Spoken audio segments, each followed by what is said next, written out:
I hit this issue today, and here is the quick fix that solved it. If you need to change your email address on Affirm, follow these simple steps. Step 1. Log into your account. Start by visiting the Affirm website or opening the app. Enter your login credentials to access your account.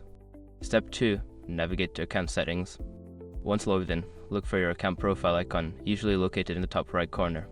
Click on it and select account settings from the drop-down menu. Step 3. Update your email address.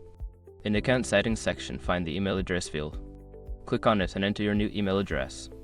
Make sure to double check for any typos. Step 4. Save changes.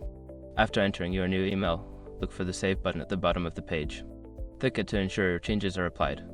Step 5. Verify your new email. Check your inbox for a verification email from Affirm. Click the link in that email to confirm your new address. If you don't see it, check your spam folder. Changing your email on Affirm is straightforward, and following these steps should help you do it without any hassle. If you run into any issues, don't hesitate to reach out to Affirm's customer support. Happy shopping!